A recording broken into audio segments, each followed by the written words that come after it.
Okay, welcome to my life. I'm so glad to have you here at Me2u Consult. I'm so glad to have you here at Me2u Consult. We are happy to have you. We are glad you are here with us. We started this training at about 10 o'clock on YouTube, but we had some technical issues. We couldn't continue with that. I think that was just 27 seconds, sorry. So we had to begin here. Okay. I'm so glad you are here. My name is Ibn Albert. I'm a life coach. I'm also a consultant on parenting, child development, and family development. I think my ultimate goal is just to create a world where children can thrive and be the best they can be. Also, I think I exist to make life worth living for the vulnerable, especially children and the elderly. Also, this training is about educating parents, educating caregivers, educating institutions where we have children, like the school, churches, mosques, anywhere, crutches that we have children. This training is essential for you because you need to learn how to safeguard, protect, and build boundaries that are healthy for children in that environment to thrive. Be you parent or a guardian, you need this training. So let's start. Please and please, if you're in this life, kindly subscribe to Me2u, Facebook, Instagram, and LinkedIn, and also like, comment, and share, and let people know that something is happening here. Also, Me2u, we have a blog where you can read on all things, all content. You can read content on parenting, child development, family support, whatever. You have all the information there. So let's start. Okay, building boundaries. Children are in a world where they can't function properly because they are children, and we know that a child is an individual, a person below the age of 18 years. And so, being that, every child needs the love, the care, the guidance, the attention of a wise adult to become what that child was created to become. Without the guidance of a wise adult, children cannot really fulfill their potentials, because wise adults are those people who know their place in children's life and help those children to fulfill their destinies. And so I hope you are a wise adult, ensuring that every child you come across fulfill his or her purpose in life. We are not wise adults to bring down the child. We are wise adults to take the child up, to reach for the stars and live his or her potentials to the fullest. And so, when we talk about building boundaries, nurturing resilient children, building boundaries is about what safety measures, guidelines, and principles that help children to thrive. This may be physically, emotionally, mentally, and digital. So we have physical boundaries, we have emotional boundaries, we have mental boundaries, and we have digital boundaries. So let's see what we can take today. Now, benefit of setting up boundaries. Boundaries are essential for everybody, including adults, not just children, because you know why? Boundaries help you. They're like guide. They're like when you're walking in a road, you see some places they tell you walk here. Those places are guided.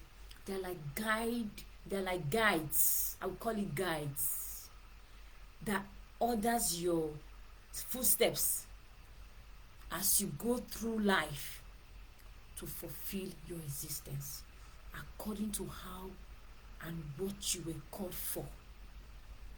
So without boundaries, we will live life anyhow. We all need boundaries to grow. Not just to grow, but to grow well. Children need boundaries. Who are to set boundaries for children? wise adults. And so, like I said earlier, there are emotional boundaries, there are physical boundaries, there are mental boundaries, and there are digital boundaries. So let's go. What are benefits of setting boundaries up for children? Setting boundaries up for children help promote self-discipline. Yes, when you set boundaries for children, it helps them have self-discipline. They know themselves. They know who they are. They know where they are from. They know where they are going. They know what to do per time.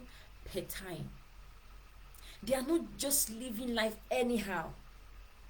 They are living life according to some standard, beliefs, and principle. And so when they have this self-discipline, they are able to carry themselves in a certain pattern, in a certain way, that when you see that particular child or children, you know that, oh, this child knows what he or she is doing. They know where they are going. So boundary help children to have self-respect. They know when somebody is going beyond themselves to touch them. They know when someone is trying to violate them. They know when someone is trying to exploit them. They know when someone is trying to abuse them. And they know when someone is trying to bring them down. That's self-respect. Having respect for that child. That child knows that my body is my body. That child knows that, oh, you are free to be yourself around me, but there are limits to which you can go when it comes to my body. Gives them self-respect. Another thing is, boundaries help children to build self-esteem. Now when we have children who are waved about by peer pressures, by comparison, all sorts of things. When you have boundaries, it helps them build self-esteem. Their ego is high. They know themselves. They're not easily pressured. Even though they know this child is like this and like that, it doesn't affect them. Fine, they acknowledge the good in the other children, but their self-esteem is not low. Their self-esteem is not destroyed. That's what boundaries help children to build. Self-esteem. And then another thing boundary helps children to build is, it helps them foster independence. You see, when you train, let me go into details about this.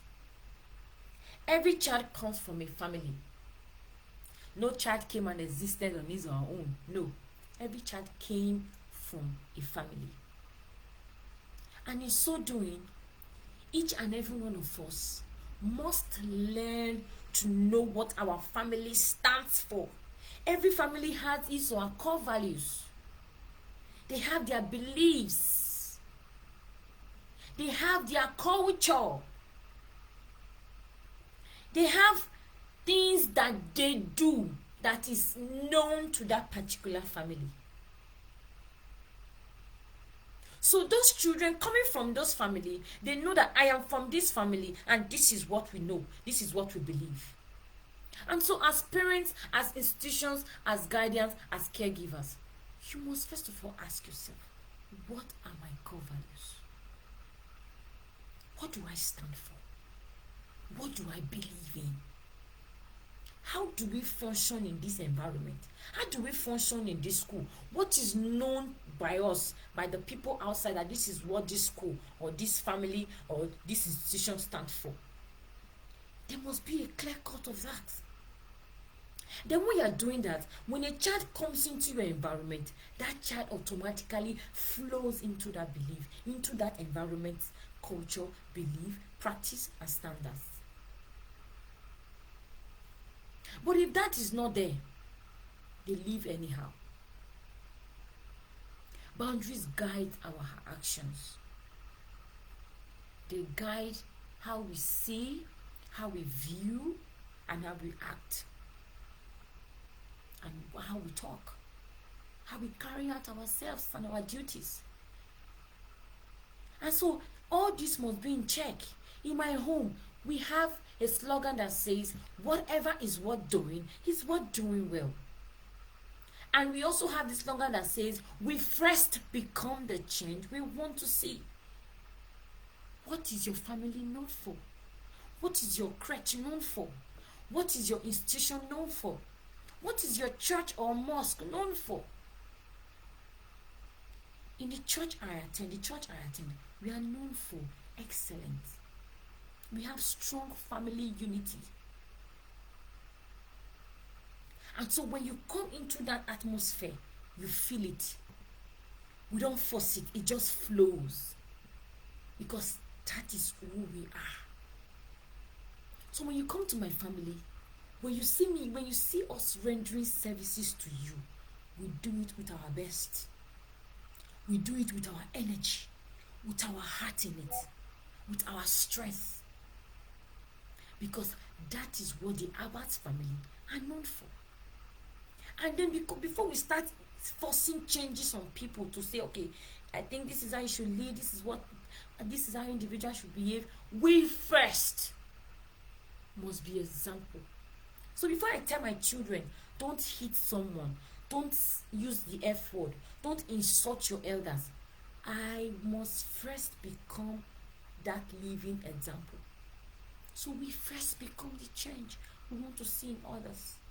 Before you start telling children, do this, do that in your home or in your institution or organization, are you first the example they are seeing?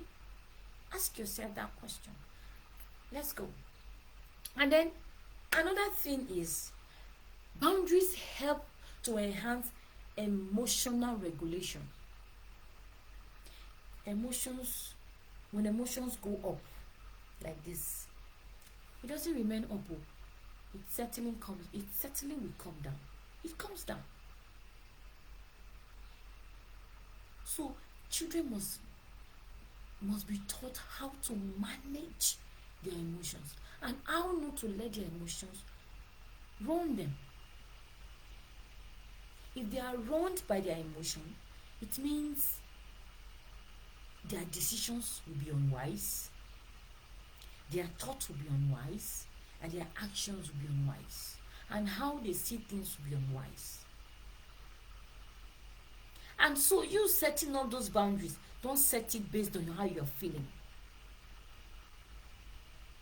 Set those boundaries based on truth. On truth. Because if you set boundaries based on emotion, over time you see that it won't fly. Because emotions are just for a moment. Later they will go. So that is what we are saying when we talk about building boundaries. When we talk about building boundaries. And also parents, we must first become the example we want our children to be. We must first. Now, when you see, if we want the world to be a better place,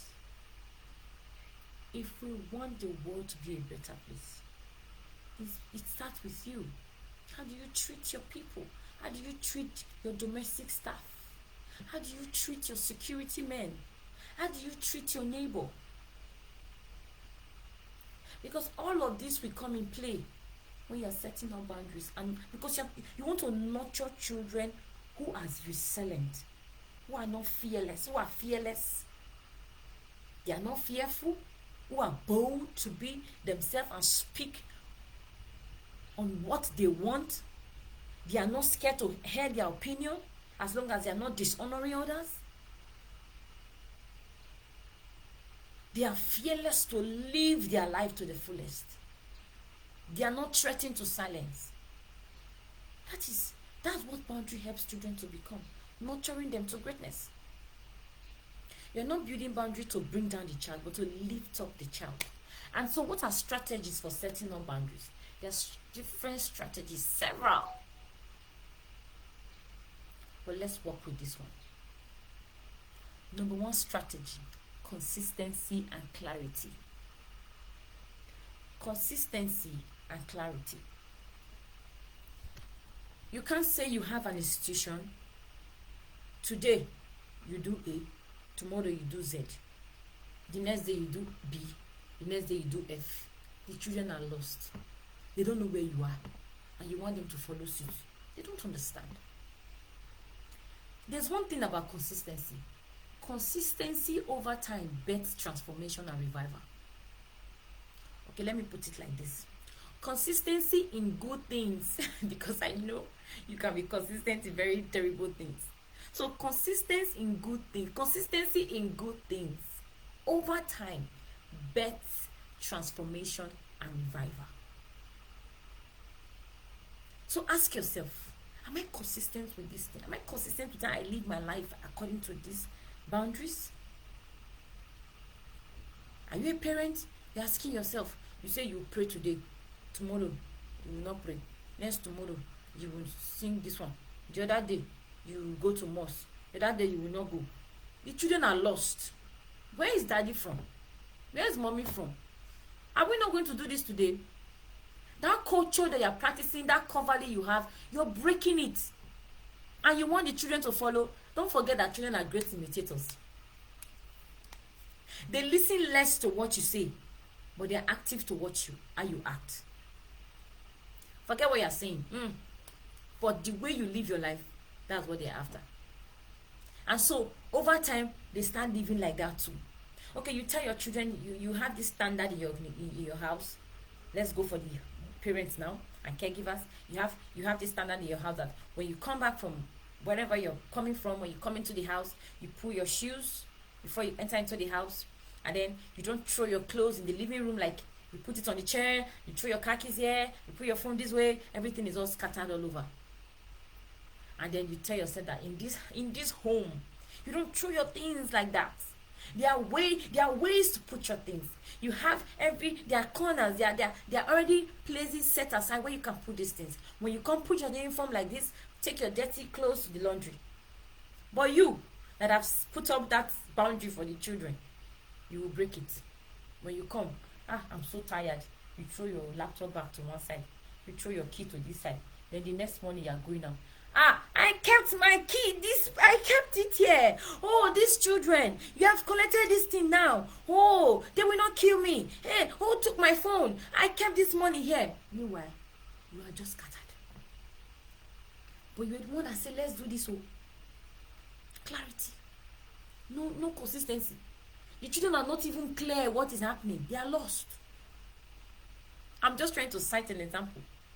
So let's look at school or institution, for instance, or let's look at the religious institution.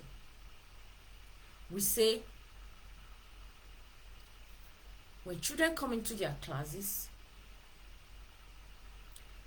they should not be left unattended to. Yet, the teacher or the minister or the caregiver who is supposed to be on duty is nowhere to be found. The children are left on their own. And you know, whenever you leave children unguided, you abuse them. Yes, so it's an abuse to leave children unguided. There must be somebody there to attend to them. And that's why I've noticed this over time. There are some parents that come with their children to some places. I've seen this happen over time. When they come with their children and they don't see anybody there, they just tell their children, let's go. They will take their children to wherever they are going to. Let the children be inside with them. So you see that the person who is supposed to be on duty is not there. And you are telling yourself, oh, they are not patronizing our school. Children are not coming. They are not coming to my church. They are not coming to my mosque. What is happening? They are not coming to my this. They are not coming to my that. Because there is no consistency in whatever you have put down. You have said this is how you are going to operate, but it is being broken over time. And then, is it clear to them that this is what you stand for? Our family is known for this. I know a family. I was privileged to know this family, and I am still privileged to know them. The father and the mother, they have only two children, a boy and a girl. But the father, the mother, they are so consistent. It is one family I have never seen them say anything terrible to their children or to anybody that live with them. They are the one feeding you, but they treat you with honor. Like you start asking yourself, is it me that they are treating like this? And when you enter into that home, you will see a home of peace, love, joy, happiness. And so imagine the children, just imagine any child that grows up under that kind of environment. How will that child be when that child goes outside? That child will be the most loving, successful child. Because the father and the mother, they've set the standard for living. And they did not just set it based on father and mother. They want to use their authority to force anybody to live it. They themselves are living it effortlessly. Effortlessly. Even in their tired state, they are living it. They are not forcing it because they are trying to pretend for the children or those around them. They are living it. And when I went to check their work life, they are so successful. So which child now we grew up under such environment will not become successful? Because daddy and mommy are living example already. So that is it. There must be consistency and clarity. Another thing is effective communication. Are you communicating? Constantly communicating. This is what this family is known for. This is what we do in this organization. This is what we do in this school. This is what we do in this environment. Constant communication.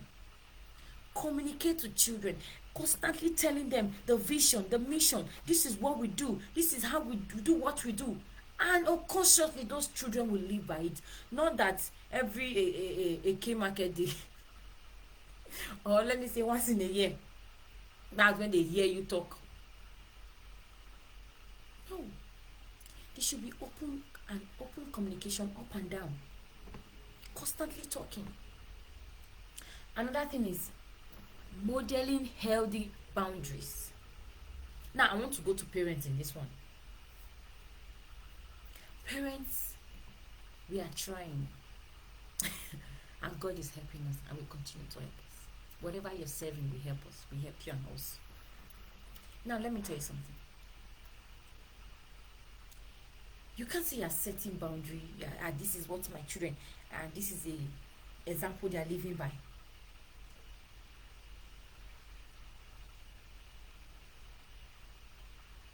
And you don't let them mingle with others. Let those boundaries be that when they are outside, they are able to talk well with other people. Or when they go to class, you shouldn't set boundary that don't just talk to anybody, just be on your own. Don't just talk. Don't just when I give you eye, just know. No. Healthy boundaries are boundaries that help the child to communicate well with others. Healthy boundaries are boundaries that also let the child know that when somebody is trying to touch your body, the person doesn't have the right to. Healthy boundaries are boundaries that let the child know that you should be treated with high level of respect and dignity. Healthy boundaries are boundaries that nobody talk down and insult you and call you names that are not yours. Healthy boundaries are boundaries and let the child know that I am valued, I am important, and my rights should be protected. Unhealthy boundaries are boundaries that you let the child know that the child is not good enough, or you let the child know that only mommy and daddy that you should respect, or you let the child know that he shouldn't know how to say the 3 magic words: please, thank you, and help, and please, thank you, and help me, I don't know, I don't really know, but there are 3 magic words for the children. Can't really remember that for now. So let them know. Don't let your boundaries for children be selfish because you are angry. That's why we're talking about emotions. Don't set boundaries for children because of your own selfish reasons. Maybe they have cousins and one of them offend you, and then you start telling your children, if I catch you, if you greet them, if you talk to them. No child can grow alone without the guidance of community support. No child can grow alone without the guidance of good healthy community support. Because I want to be emphasizing, because there are some bad community that can affect your child growing up and well-being. But there are some good communities that can help your children to grow well. You shouldn't parent your children alone. You need people. You need trusted people, trusted adults, wise adults who will join you together to raise up those children in the right way. To set healthy boundaries. Another thing is encourage open dialogue. Because they are children, we just tell ourselves that they are not good enough. As in, not that they are not good enough. They are not. They can't understand anything. They don't have anything to say. So you shouldn't even stress yourself about them. Just enforce it and they will follow. No.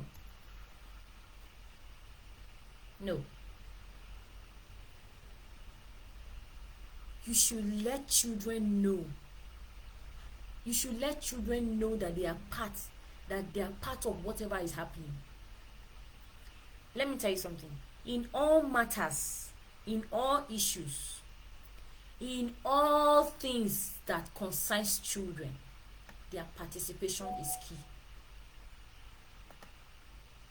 You must ensure that children participate in matters that concern them. So when you are setting boundaries, let them give you their own opinion.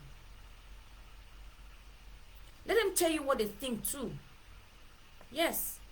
Let them tell you what they think. Let them let you know that they are part of whatever is happening here. Tell them how their opinion is very important. Let them know that their opinion is important. And so you need to hear from them. Don't just come and say, from today henceforth, this is how we are going to be doing here. This is what happens here. In this school, in this church, in this mosque, in this house, this is what happens. In this crèche. No. Hear from them. Hear from their parents. Parents, hear from their teachers too. Hear from people that help you to parent. Don't just... Healthy communication. Open dialogue. Let them talk to you. You see, some of us, the way our attitude are, the way we carry ourselves and our body sometimes, when children are there, they're even afraid to talk. And so they are threatening to silence. They want to tell you, please. You have told them, shut up. Your opinion does not count. Shut down children. Because whatever they have to say is of great value to whatever you're doing. Let them tell you how they are experiencing you too. Parents, yes. Let your children tell you how they too are experiencing you. Not you always telling them, oh, you will not kill me.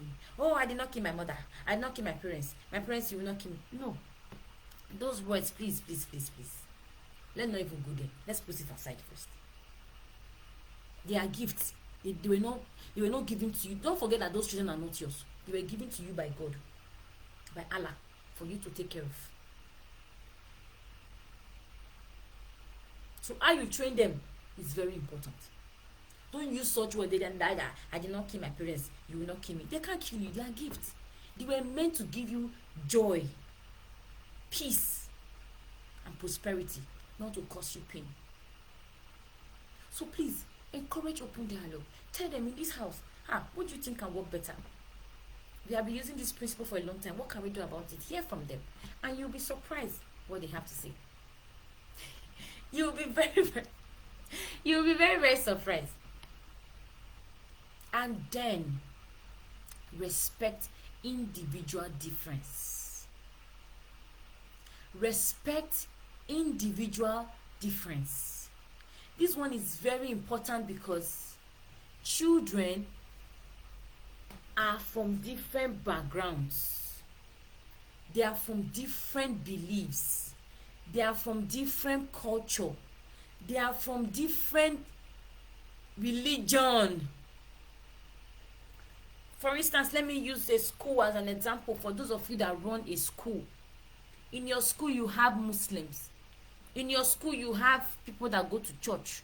In your school, you have people that don't go to church. In your school, you have people that worship idols. In your school, you have people that don't even do any of them at all.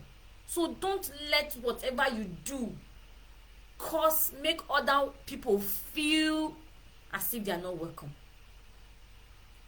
That is why before setting up boundaries or before setting up your principles and guides, you must ensure that you take an assessment. Yes, do an assessment of how and know the kind of children that are in your care or that are in your school or that are in your organization. Another thing is you must also put in mind that there are persons or children who are with special needs. Yes, there are children who are with special needs. Put all of this into consideration so you don't end up in thinking that you are helping the children, meanwhile you are abusing them. Put all of this in check before doing it, because it will be a great determinant of how successful your organization or your school is. I beg you, put all of those in check. Another thing is, in carrying out the assessment, hear from the children. Yes, hear from them. Know how they are. Know how those children are. Know where they are coming from. Please. It is also very important. It is very, very important. So in nurturing resilient children, you are raising children who are overcomers, who are fearless, children who are not afraid to be themselves. So let's go. Time is not on our side. Now, I want to say this to us.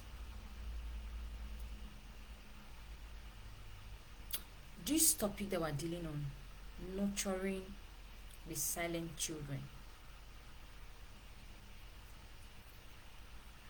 As a matter of fact, we can't really raise resilient children or children who are bold, who are courageous, who are fearless, if we are not doing our job. If you're in a school, if you're a teacher, if you are the owner of a school, from the person that receives children at the gates to the teacher that teaches the child, in between this, everything has great effect on the child. When a child comes into your school, let that child be safe. Protect that child. Look around your classrooms. Look around your school environment. The structures you have, are they protecting the children or they are harmful to the children? head of school go round the school, barge into classroom unannounced, including the crutches, ensure that children are not being abused, ensure that their rights are not being violated. This also goes out to churches and mosques, and to parents too. If you are not the one as a parent abusing the children, what about your domestic staff? What about your security men? What about the drivers? Raising resilient children is a collective effort that includes the circle of responsibilities that surrounds that child or the children. The circle of responsibility starts from the child, the parent, the domestic staff, every other person that works before the child now goes outside to religious institutions, to schools, to external things that affect the child. Even to the internet, social media. Parenting is not hard work. It's not hard work. Na me sabi and pass. Na me be the best parenting. Na me get the best parenting skill. Parenting is hard work. An intentional hard work. I'm so particular about this because are you not tired of the way our society is? It's parenting. It starts from the home. I know it is not an easy task, but trust me, God gave you that child. God gave you those children. If he knew you wouldn't have been able to raise those children, he would have made you barren. Of course, there are people out there who are looking for children, who haven't been able to bear 4 children. Not because they are not capable. And so you that have them, treat them well. And you too that don't have yet, maybe you're married or you haven't received your own children yet. Other children are your children. Join hands with those that have to raise those children well. Because when yours come too, there will be an already healthy laid down foundation for your own to run.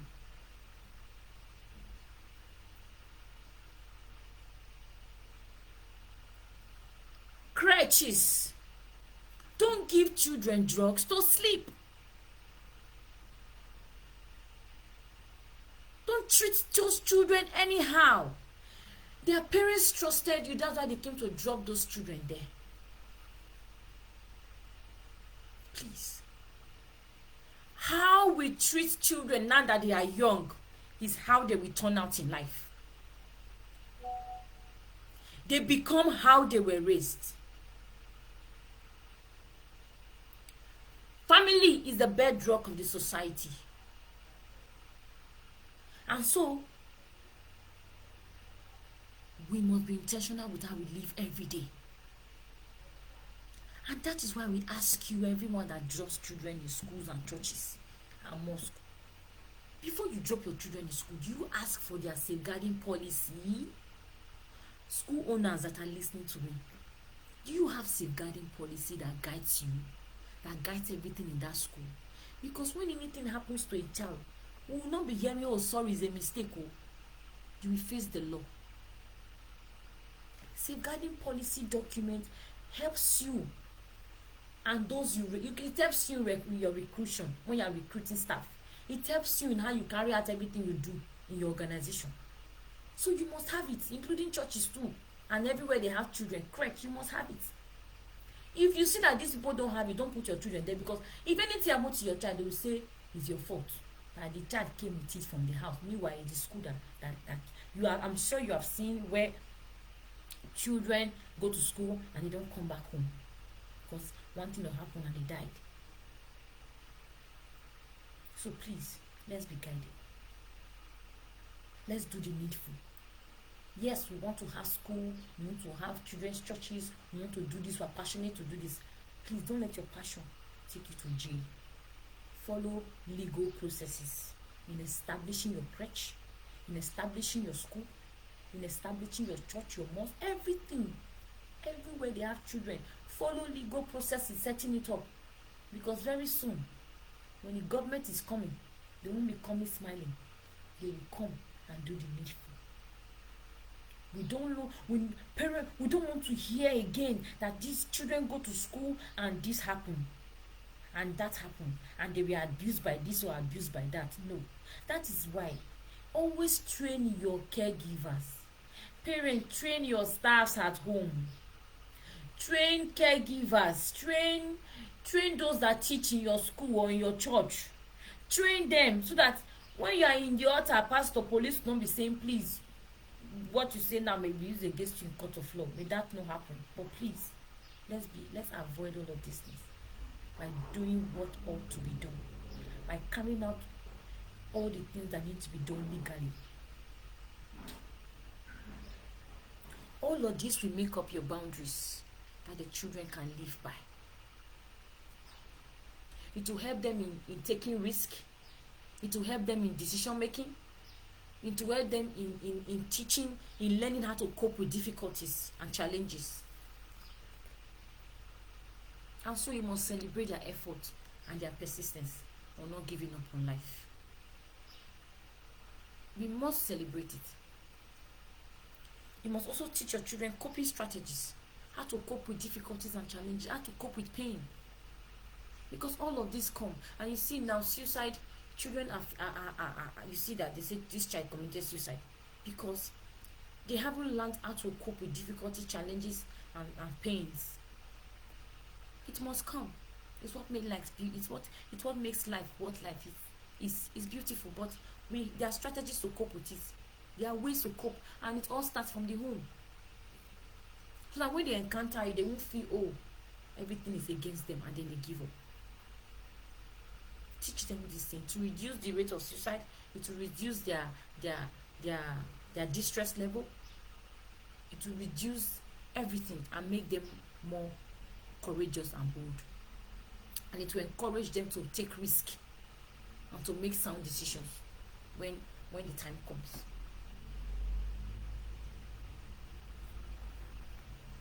So please, as I come to a close,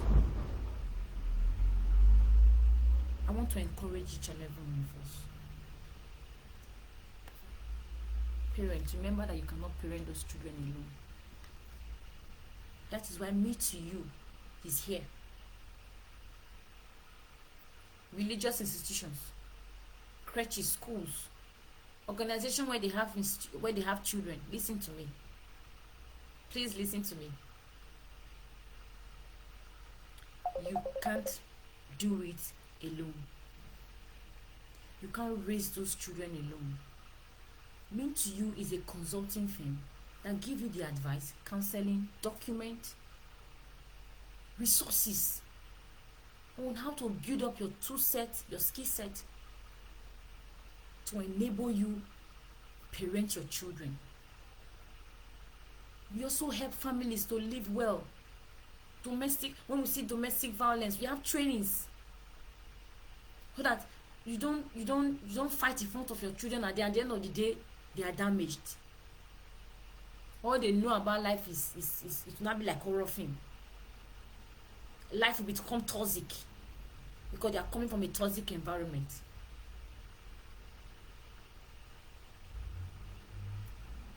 And so for institutions, train everybody that needs to be trained. Contact us to train your school for you. Contact us to train your churches for you. Contact us to train your crèche. Parents, call us to train your security men, your house helps, and to train you too on how to raise that child. If you know that child you have now is the president of Nigeria or of US or anywhere tomorrow, how will you raise up that child? You will be very careful. At least when God now told Joseph that the child in Mary's womb is going to be the savior of the world, Joseph was very guided. He became wise. He treated Mary with respect and treated the child with care. High care. He didn't violate his rights. So that's the same thing we do. And it's not by your strength, it's not by your power, But with the help of God, with the help of the God you serve, or the Allah you serve, with the help, you'll be able to. And God will help you. Allah will help you. You won't raise children who cause societal destruction. The change we want in our society cannot start from top down. There's no how we're going to do it. It can't start from top down. It starts from below, and then it keeps going up. That's if we're intentional with how we raise our children now. Me2u, I want to start a campaign with schools, educating teachers, parents on how they can raise those children well, so that society can be safe for you and I to thrive. I hope you enjoyed this video, and I hope you learned something here today. The training is a bit long, but we can finish it. The part 2 of nurturing resilient children will come up next week. But first, I want you to take this one and learn. I appreciate you for staying back. I appreciate you for listening. If you need us to come through for you for trainings, counseling, advice, kindly reach out to us at Me2u at Gmail, Me2u Love Community at gmail.com. Me2u on Facebook, Me2u Consult on Facebook, Me2u Consult on LinkedIn, Me2u Consult on Instagram. We are here. We exist because of you. We exist for children to become better. We exist so that the world will be safe for children. And please never ever threaten any child to silence. Thank you so much. I appreciate you. Bye. Shalom.